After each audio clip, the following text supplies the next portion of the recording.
राजधानी भोपाल में बाल अधिकार अधिवक्ता व जस्ट राइट्स फॉर चिल्ड्रन के संस्थापक भुवन रिभू ने मीडिया से चर्चा की है, जहां उन्होंने बताया कि साल 2030 तक भारत को बाल विवाह से मुक्त का लक्ष्य रखा है। भुवन रिभू ने बताया कि बाल विवाह के खिलाफ लगातार लड़ रहे हैं और 2030 तक संपूर्ण भारतवर्ष बाल विवाह को खत्म कर देंगे। सबसे पहले मध्य प्रदेश में बाल विवाह रोके गए हैं 38,800 से ज्यादा, जो गांव-गांव में सरपंचों के प्रयासों से, जिले जिले में सामाजिक संगठनों के प्रयासों से, चाइल्ड मैरिज प्रोहिबिशन ऑफिसर्स के प्रयासों से रोके गए हैं। और इसमें मैं खास तौर पे बधाई दूंगा मध्य प्रदेश की सरकार को। जो आप लोगों की योजनाएं हैं, चाहे वो लाडली बहना योजना हो या इस तरह की तमाम योजनाएं हैं, ये प्रिवेंशन का काम भी करती हैं, जो कि सामने इस तरह के केस नहीं आते। लेकिन मैं साथ साथ ये भी कहूंगा कि मध्य प्रदेश में ऐसे जिले हैं जहां आज भी बाल विवाह की दर 40% से ज्यादा है। तो एक तो ये बात है।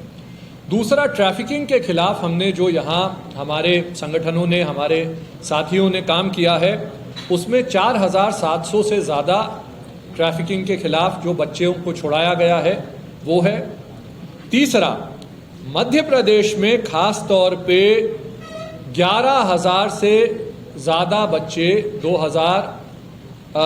मैं एक बार चेक करूंगा, 23 में शायद गायब हुए, 22 में या 23 में मध्य प्रदेश का लेटेस्ट डेटा है। इससे पिछले सालों में जो बच्चे बरामद नहीं हुए थे, गुमशुदा बच्चे, उनकी संख्या लगभग 3200 थी।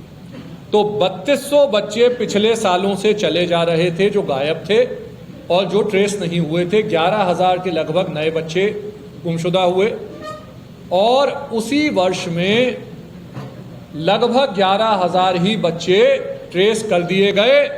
तो टोटल बच्चे जो मिसिंग हुए और ट्रेस जो बच्चे हुए, उनमें 75% बच्चे जो मिसिंग हुए वो ट्रेस पहले साल में ही कर दिए गए हैं। तो इसके लिए भी मध्य प्रदेश की पुलिस खास तौर पे उनको इस बात की बधाई दी जानी चाहिए। दूसरी तरफ ऐसे भी बहुत केस सामने आए हैं जिनकी बच्चियों की गायब होने की रिपोर्ट अभी दर्ज ही नहीं हुई। कई बार लोगों के मन में यह आया कि हमारी बेटी किसी के साथ भाग गई। ये एक बहुत बड़ा समाज में एक झूठ है जो कि इस तरह से फैलाया गया है।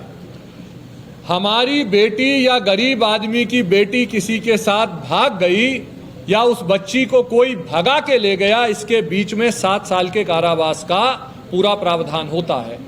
बच्ची जब अपने मन से भागती है तो वो एक अलग बात है, और कोई वयस्क एक 15 साल की बच्ची को 25 साल का आदमी, 30 साल का आदमी, 40 साल का आदमी प्रेम के नाम पे, शादी का झांसा देके या किसी और इस तरह की बात करके यदि भगा के ले गया है तो वो किडनैपर है और उसकी रिपोर्ट करनी चाहिए। इसमें समाज की, मीडिया की बहुत बड़ी भूमिका है।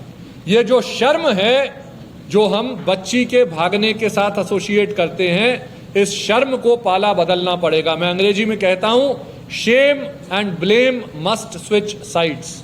क्यों? क्योंकि गरीब आदमी की बेटी के लिए तो हम ये इल्जाम लगा देते हैं कि वो बच्ची भाग गई।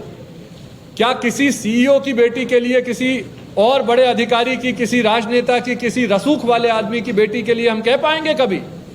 इसलिए हमें ये कभी नहीं कहना चाहिए।